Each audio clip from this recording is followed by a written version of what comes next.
11 minutes past 8 o'clock. It is Thursday morning, the 19th day of September, 2024. Good morning, everyone. I'm Scott Micklin. Thanks for tuning in to KSJE 90.9 FM over the air here in San Juan County, New Mexico. In Durango, Colorado, we broadcast at 103.3 FM. And if you're listening anywhere else on the planet, you've gone to our website, ksje.com.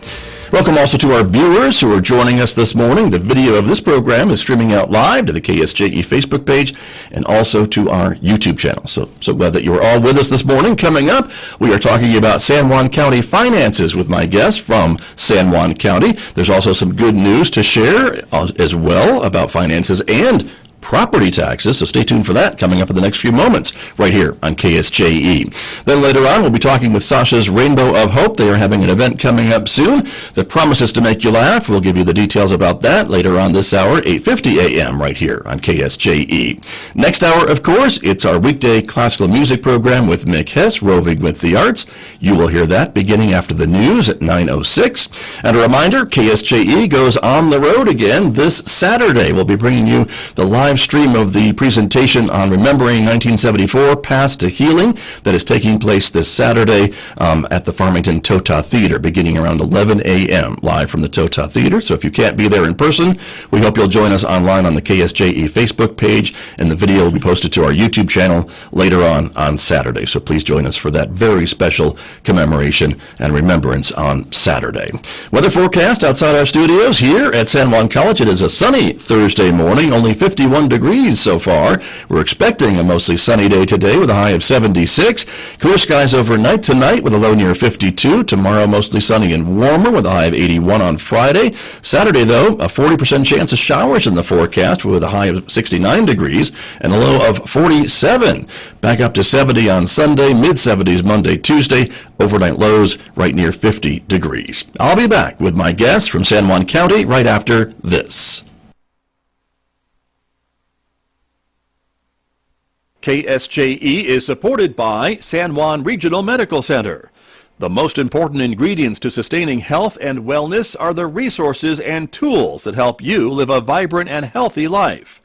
At San Juan Regional Medical Center, the goal is to promote health by making sure those resources are available. Find the path to the best life at lifebetterhere.com. San Juan Regional Medical Center. Better is our mission, improving lives through personalized health and care. KSJE is proud to support the San Juan Symphony and their 39th season, Radiant Echoes. The season kicks off with modern classical style, 7:30 p.m. Saturday, October 12th at the Community Concert Hall at Fort Lewis College in Durango, and 3 p.m. Sunday, October 13th at the Henderson Fine Arts Performance Hall at San Juan College in Farmington. Find out more about the San Juan Symphony at sanjuansymphony.org. KSJE is supported by the Animas River Jams, presented by the River Reach Foundation and the City of Farmington.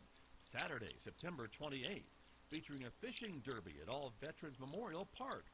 Free fishing thanks to the state of New Mexico's Free Fishing Weekend, with prizes for kids under 12, teens 12 to 17, and adults 18 plus. Also, concerts at the Farmington Museum featuring Shannon LaSalle and Tim Sullivan and Magic Hand. Animas River Jams on September 28th. KSJE is proud to support the Aztec Museum in Pioneer Village, featuring their free Smithsonian event on Saturday, September 21st. In addition to free admission, a kids' craft activity, and a demonstration of the vintage newspaper printing press, a special panel discussion will take place at 2 p.m. about the lost communities of Navajo Dam. The Aztec Museum in Pioneer Village is located at 125 North Main in Aztec. Find out more at aztecmuseum.org.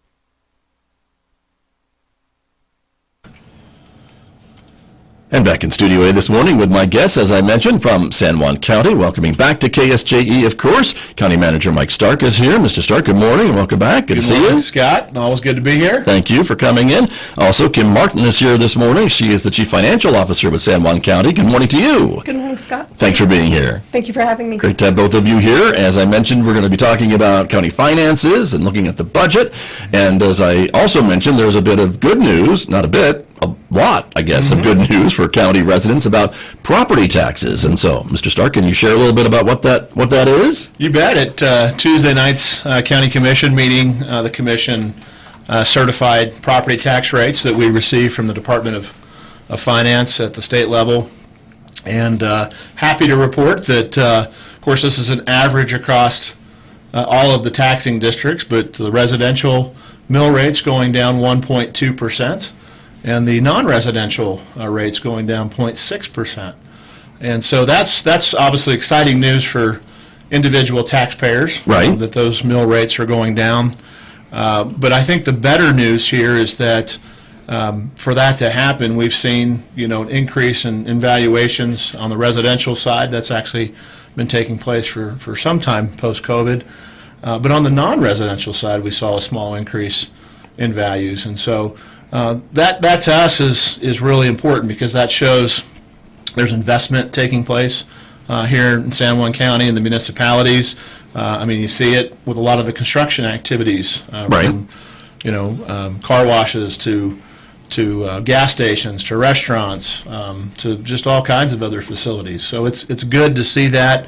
That means that things are strong, and hopefully will continue to get stronger. Right. And I guess, too, when we hear about the other maybe not so good news about, power plants closing, weakness maybe, or just a little decline in oil and gas activity and things like that, despite that news, this is happening, which I think is also maybe some signs of future growth and a new way forward kind of a thing.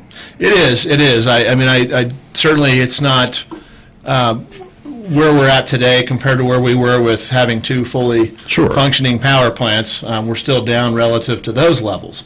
But to see a slight glide upward in non-residential commercial values is important, because we do want to see our community continue to prosper and grow, and to see it being continually invested in, whether that's local investment or whether that's outside investment from companies looking to migrate here. Sure. And they're certainly, you would think, have done their homework to talk about what the San Juan County market is and what it will be in the future before they drop a couple $1 million on a building or a new franchise or investment into the community.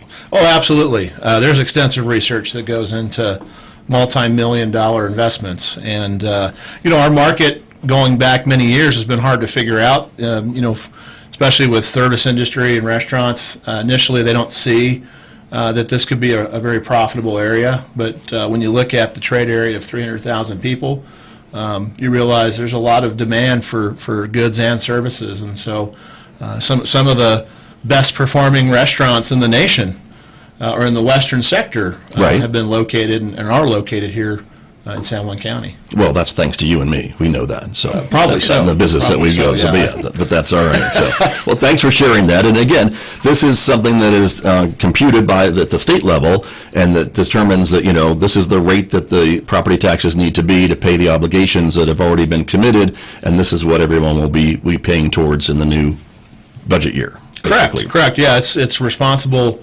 budgeting from the local entities, and that's the counties, the school districts, the municipalities that all make up the portion of that mill rate that in total. For us, I think this is something certainly for your listeners to know. San Juan County has the lowest imposed operating mill rate in the second lowest in the state of 8.5 mills, and we've maintained that for some time. Only Eddy County has a lower county operating mill rate imposed. So even during some tough times, we were able to maintain that and still maintain that distinction today, providing what I hope taxpayers see as a great value in return for the dollars they give us. Right, very true. Well, and we'll see some of that in the budget conversation that we're going to have too this morning. So thank you for sharing that good news about property taxes. And so folks will probably be seeing that in the spring when those love notes from the assessor's office comes out, or when will we see some of this information? You're actually going to see those love notes sooner than later. First. Yeah, that's right. Sooner than later. Pardon me. Yeah. That's true. So, okay, good to know. Thank you very much. Let's talk about budget. And Kim Martin, again, thank you for coming in to talk a little bit about these numbers that we'll share. If you're not watching us on Facebook or YouTube, you'll miss out on some of the graphics that will help us explain kind of what's going on. But as we talk about budget, we should talk about revenue, of where that money comes from, and then, of course, how the county then spends it. And so revenues are a little bit, what am I looking at? Little down a little bit, does that make sense? For FY25? They may look a little down, but relatively speaking, San Juan County is in a very unique position, whereas most of our revenue comes from GRT. Gross receipts taxes. Gross receipts Okay. tax. And then next to that is our intergovernmental grants, which are grants that we receive to help with our capital projects and one-time revenue sources that help us get the services and the needs of the county met. And those are up quite significantly. Yes. From last year to this year's budget. Yes, that is correct. And that is kind of, as we were talking before we came on the air this morning, these intergovernmental grants and things are somewhat maybe one-time grants and things, and so that's money you can't really rely on in the future, but certainly for the next budget year, it's helpful. That is correct. Go One ahead. of the biggest grants that we have is the ARPA, or the American Rescue Plan funds that we had received from the federal government. And that has helped us be able to meet a lot of the needs that the county was looking at. We were able to build a training facility for adult detention center. We've also looking to use the last bit of money to help repair or replace a couple of bridges. So it's been very advantageous for the county. Very good. Well, and we know that bridges aren't cheap to be able to repair or replace, so that's helpful. And again, that is a one-time project, or at least a one-time that hopefully you won't have to deal with for another decade or longer. That's correct. So that's a good thing. So county residents will be seeing some of these things Yes. next year? Or in the future years? In terms of projects? Yeah. Yeah, no, obviously some of these capital projects take, a year to design and then Right. upwards of a year or more to construct. So some projects are in the design phase, some projects are in the active construction phase. One of the American Rescue Plan Act projects that's in an active construction phase is the Tota subdivision, which is located just south of the city of Farmington. It's in the county. Actually, in the county, yes. Approximately total project cost of about $10 million that was allocated by the county commission to extend sewer and water to that subdivision. And that was a subdivision that was experiencing, failing septic systems in a high groundwater area. Right near the river. Right near the river, and they were on well water. So not a good combination No. relative to I don't want a failing septic system if I'm Ensuring- getting my water out of the wells. healthy and safe drinking water. Nice. So, but that project is actively being constructed right now. Actually, TRC Construction was the low bid, local company out of Flora Vista that's doing that work. So Nice. That's just an example of projects that we were able to get done. Collectively, if you look in the region, a joint project between the county and or the city and the county, however you want to do it, but the city is constructing their portion of the Pinion Hills project right now, and that happened as the result of state ARPA funding that was provided to the area. We're working on our portion of the project that's from Southside River Road that will tie into County Road 390. We're in the right-of-way acquisition phase. Okay? And we hope to have that fully funded come next year and be able to construct our portion of the project. Aztec just announced the award of the arterial project. Right, It's to a finish that up, I $20 think, million right? project to have it done. So these are projects that have been on the shelf for a long time. The Tota project for us since 2015. Okay. Pinion Hills for 20-plus years. I think the Aztec arterial the same. So it's nice to be able to see that those types of needed infrastructure projects are happening and getting done as we speak. And Right. of course, all that construction activity only adds to this overall economic activity. So True. it's a You've got wages, you've got gross receipts taxes on the materials, all that stuff, right? Absolutely. Yeah. And all those folks need to eat somewhere during the day and Well, sleep that's at true. night and, Right. and so yeah, it's a net positive. Very true. And I do want to talk just a bit about that project or these projects that you were mentioning, because that could spur and should spur other economic growth activities along that new road that's going in, along the arterial that's going in. And, if you can have a neighborhood that now has water, reliable water and septic services, I mean, that's got to be good for that part of the county as well. Just win-win-win, seems to me. Absolutely. Obviously from an economic development standpoint, anytime you're building out new right-of-way, you're opening up the opportunity for commercial frontage. Certainly with the Tota project, no data need, not unlike other areas in the country, but a need for more affordable housing. And so one of the ways to do that is adding sewer and water infrastructure, specifically sewer in the county.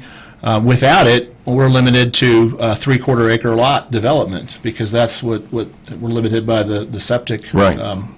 Those rules. limitations, those rules from NMED. So having sewer extended would allow for the potential for more development within that area. And Gotcha. so that's been a priority for us since sewer was extended out towards the Kirtland area in 2012, is to try to regionalize with our great partner, the city of Farmington, who has capacity at their wastewater treatment plant to bring sewer out into the county, because we know it's beneficial for economic development, for more housing opportunities, and quite frankly, it's beneficial for the environment. Right. It's always better to be on sewer than it is leach fields that may potentially fail and cause, environmental contamination. Right, exactly. Well, thank you for that. And I just wanted to ask one more question about the road, the Pinion Hills extension, and the county's portion of that. You mentioned you're doing some right-of-way acquisition, but it's my understanding most of that new road for the county's portion is following an existing county road. Is that true? Or is there a little bit that needs to be reconfigured? There's a little bit that needs to be acquired. So it's when we hit, so the city of Farmington will take the road from the intersection of 516 and Pinion Hills down across the river, Right. tie into County Road 3000, Southside River Road, it's probably more commonly known to folks. And then from there, we'll go up a canyon. It's a pretty rough canyon. Right. You could drive it today, but I wouldn't recommend it unless you Okay. have four-wheel drive, and Gotcha. definitely make sure it's not wet out. But then you climb up on top, and then you tie into the existing county road network. So it's the stretch I see. from there, tying from Southside River Road to the top of Crouch Mesa, that we need to acquire some right-of-way along the way. Gotcha. Not much, but Right. you still have to go through a Of course. process to do that. Right, exactly. I appreciate that. Thanks for the explanation. You bet. So, and I know there's a lot of folks looking forward to that project as well, and the city's portion as well. So, very good. Let's move on and talk, continuing talking about budget here this morning. So again, some more numbers as we take a look at the expenditures now. We talked about where the money comes from and then where it goes. Obviously, the biggest chunk of the county budget is in public safety, which certainly makes sense when you're talking about the sheriff's office and the fire department and things along that line. Correct. First off, with regards to the expenditure budget, thank you to my team for helping us to be able to pull this together, and all of the elected officials and department heads. It was a very easy process this year. Our departments worked really hard to try and make sure that they are only budgeting what they feel that they need for the year, and not necessarily adding additional expenditures just on the off chance that they might need it. With public safety, that is correct. That is our highest. What also takes a part of the reason why you're seeing an increase between the FY25 budget of $185 million up from the FY24 actual of $137 million is a lot of those grants and one-time revenue sources that we are going to be spending down. Gotcha. And so you don't expect the budget to be that high continuously into the future, I guess, is what I'm trying to say. That is correct. For the FY25 budget, we're basically budgeting 100% of those grants as if we were going to fully expend them. Right. A lot of times, due to supply chain issues or changes that happen, it does get extended past that. So we don't necessarily going to spend 100% of that. The actuals may be very different from this number. That's correct. Got it. So, very good. Thank you. And then here's even more numbers, just to share with the folks who love more numbers, because I know there are folks in the county that and elsewhere that like to keep track on spending, and for good reason. That's important. It's the public's money in many cases, and so that's an important thing. But this is kind of a comparison of where things have gone from 2015 all the way to 2024, 2025, and we can see, again, from about $100 million to $165 million. That is It's a lot of commas, so it confuses me sometimes. Well, at least it's not just me. No. Some days I'm like going, Right. how many? But anyway, yeah, that is correct. And if you can look between the FY24 and FY25 budget, the increase was only 1.37%. So that is based on our very conservative budgeting practices that we have at the county, and also utilizing priority-based budgeting to help us hone in on our projects that we're responsible for, and making sure that we're staying in line with that. We also have our 30-year capital plan that we've implemented. We're using our reserve money to help pay for that, because we're looking to become 100% debt-free by 2037. So. Gotcha. And again, that top number, I guess, kind of shows us maybe more of the clean county budget, for lack of a better term, without some of those grants and other projects involved. And then you look down at the lower number of the 185 million, then that's what we were talking about with the grants and other things. That's correct. And so we can kind of see the increases of about just over 1% from last year to this year. Yes. Okay. Just making sure I'm reading that correctly, because sometimes I don't. And then again, from a graphical sense, this is the same numbers, right, that we're That is seeing. correct. And you can see some, again, the blue number is the operating budget, and again, some of the other things there too with the debt service and the capital budget. Go ahead. Scott, I might add on this chart, 'cause it's easier to see, debt service, that oftentimes that's a way that governmental entities will fund capital projects. Bonds and things like that, right? Yeah, On the top. issuance of bonds, and, going back to property taxes, for example, one of the ways you could do that is to fund debt via property taxes, and we haven't done that in 33 years. Oh, well. So there's no GO debt, general obligation debt, associated here with San Juan County as an entity. Right. There are other entities that do issue debt backed by property tax. But our debt that we have, it's a very small number in the dark blue there, Right. on each of those years, and that represents about a little over 2% of the total budget, and it's declining through time. And as Ms. Martin mentioned, we've got a strategy to have be 100% debt-free here in the very near future. But it also goes to show that we're still able to get projects done because we've got a really exceptional team of folks who chase grants and are very successful, obviously with $43 million in grants Right. sitting on the books, and bringing those dollars from outside sources, the state, the federal government, here to San Juan County to pull off some of these projects while maintaining a very low, debt ratio. So that's extremely important to us, and, certainly kudos to Kim's team, no doubt, and then kudos to our team that actually is bringing these dollars in and managing these projects for the benefit of the Right. of the public. And I know there are folks maybe watching us and listening that might say, well, that's still public money. It's still governmental dollars coming in the form of grants, and that's true.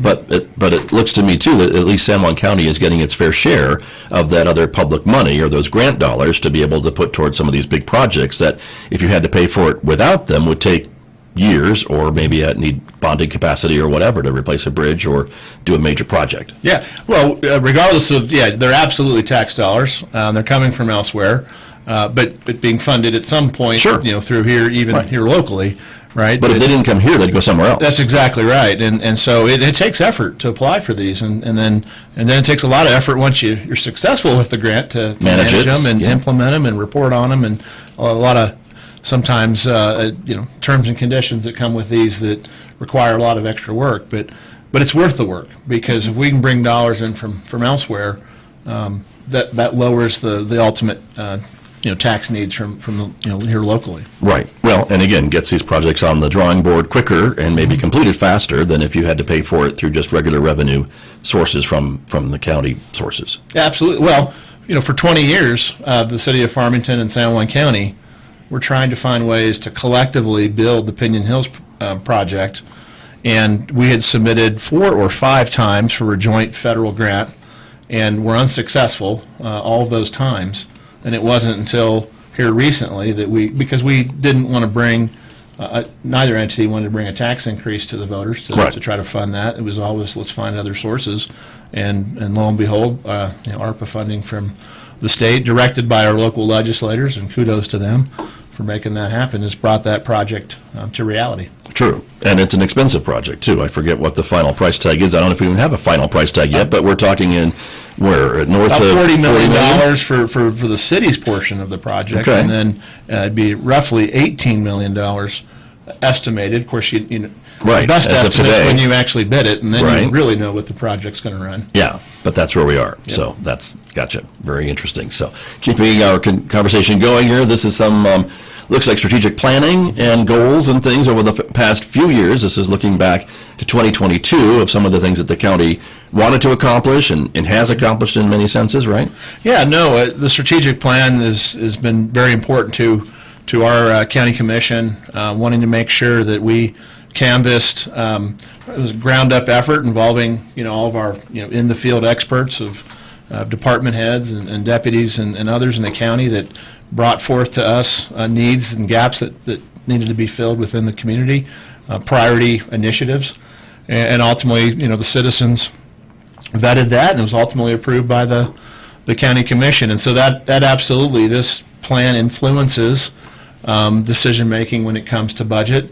Some of these initiatives we're directly responsible for. Others we're working with other entities in the community to pull these off. But it was a nice confirmation when you compare our strategic plan to strategic plans of other entities, the college, the municipalities, to see there's a lot of similarities in terms of what we feel are the San Juan County through our process found to be the priorities, and then what other entities are seeing. So when it comes to outdoor rec and new energy hub opportunities, you see investment in local agriculture and the freight rail line. We've talked a lot about that project that's still moving along. So True. And so this is next year, 2025, right? True, Some things that you're looking at, focusing on, or at least concentrating on, and then in 2026, as you said, freight rail line is there, behavioral health, some rail to trail expansions and recreational equipment manufacturing. All these are different things that the county would like to focus on, it sounds to me, during those years. Absolutely. And of course, to be able to focus on them, you have to have the resources to do it. And so that's where the strategic plan is helpful in guiding the budget decision process and where some dollars need to go to either fund this through, contracts with outside entities or with, new employees potentially to help, run with these initiatives and turn them from a vision into a reality. Right. And I guess would this also maybe focus your grant folks on what to look for grant writing and things like that the county wants to do this year? Here's some grants that are available. Let's apply. Most definitely. In fact, just here recent speaking of the freight rail project, knowing we're coming to the end of the feasibility study, it's an almost 2-year effort. Hope to have that document wrapped up in the next 2 to 3 months. We were already looking out ahead at grant opportunities to continue and advance the project, and the next stage would be to go from conceptual to more detailed engineering plans and a NEPA analysis, National Environmental Policy Act analysis, to make sure there aren't any conflicts with cultural resources, environmental resources. And so we applied back in May for a federal grant. It's called a KSJE grant. And you're going to stretch my memory for Consolidated Rail Infrastructure and Safety Improvements. Okay, good job. Yes, sir. Wow. All right. And so that grant, $4 million grant that we applied for, we should hear within the next month and a half on whether or not we were successful with that. It did require a 20% match, and that was going to be somewhat difficult. We reached out to our partners in the project, the Navajo Nation, New Mexico State DOT. Of course, the county, how do we come up with $1 million match?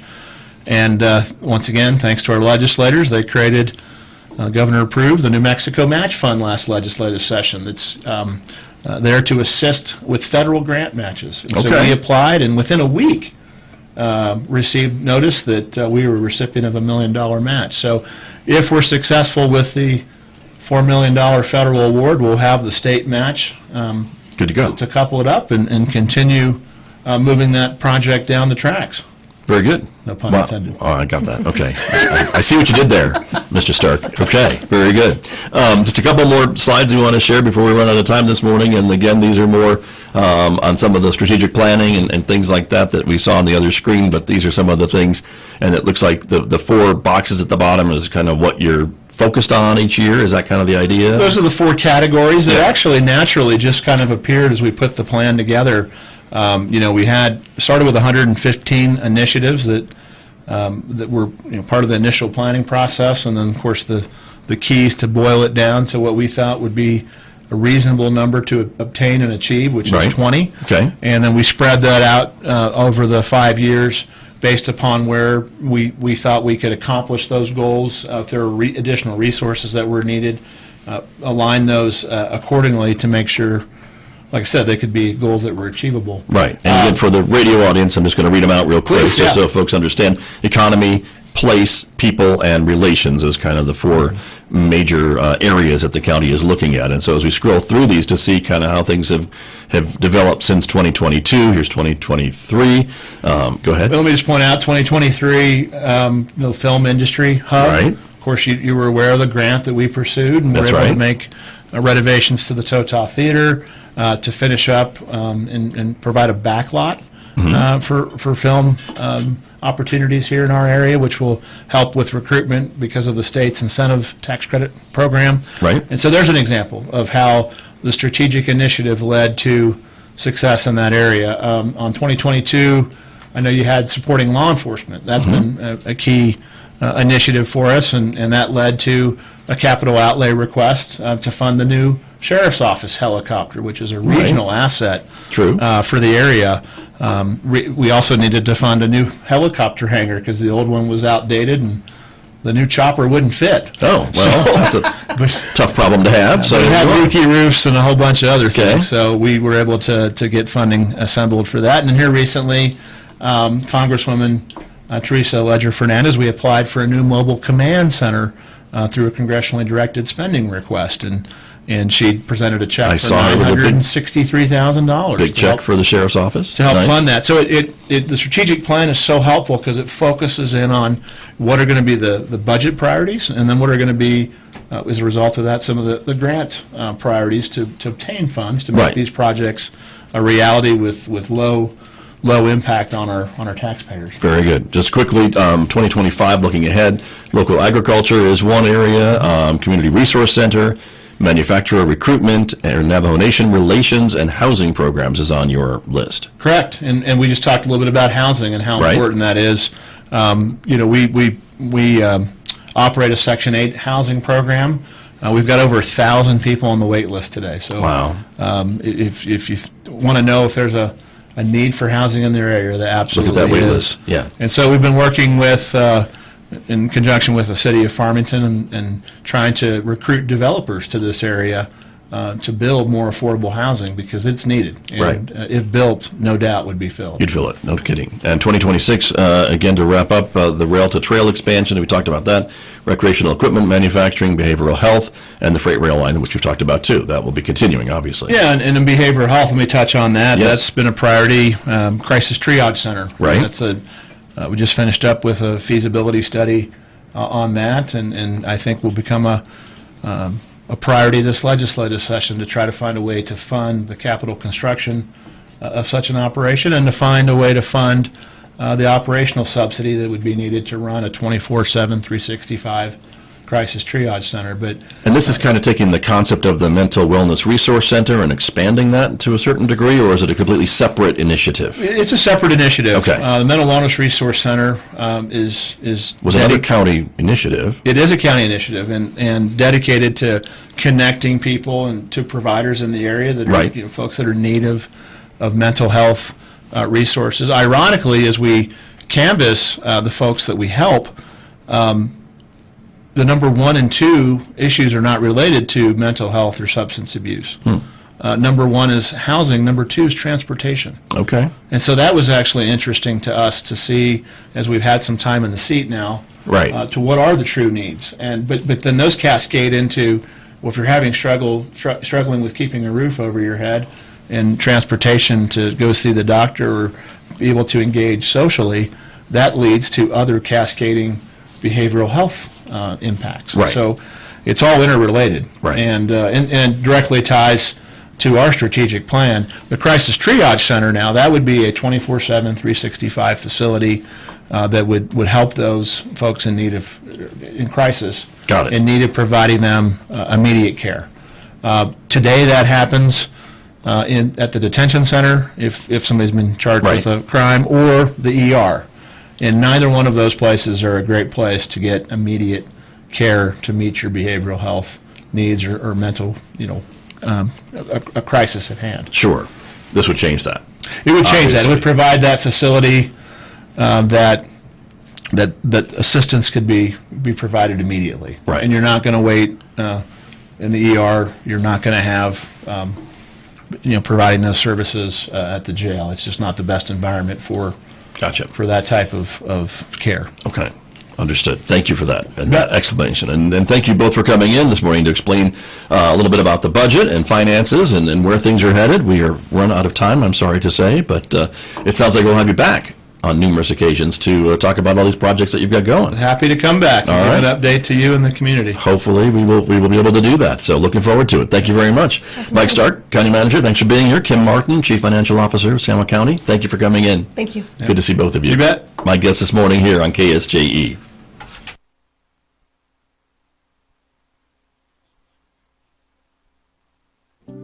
KSJE and the San Juan College Native American Center present the Student Study Tip of the Week. Hello and good day. My name is Emin Chi, academic coach with the Native American Center, bringing you coaching tips of the week. For week 4, find a routine. Getting yourself into a study routine is one of the best ways to make sure that studying becomes part of your everyday habit. Figure out what time of day works best for you and make a real effort to dedicate that time to reviewing notes, videos, and other related sources. Pick times during the week to try out your studying. You can try studying in the morning on one day, the afternoon on another day, and in the evening if that works best for you. When there are no distractions at the end of the night, once you've decided which time works best for you, try to stick with that time of day every day for at least 3 days a week to get in the habit of studying constantly. You might wind up rearranging your routine due to extracurricular activities, time with friends, and other commitments. But be sure to prioritize your studies and get them done in one way or another. The Student Study Tip of the Week is presented by the San Juan College Native American Center and KSJE.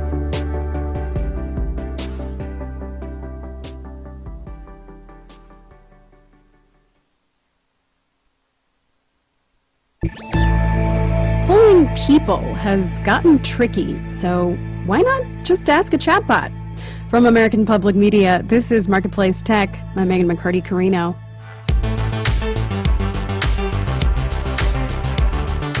Marketplace Tech is supported by Baird, employee-owned and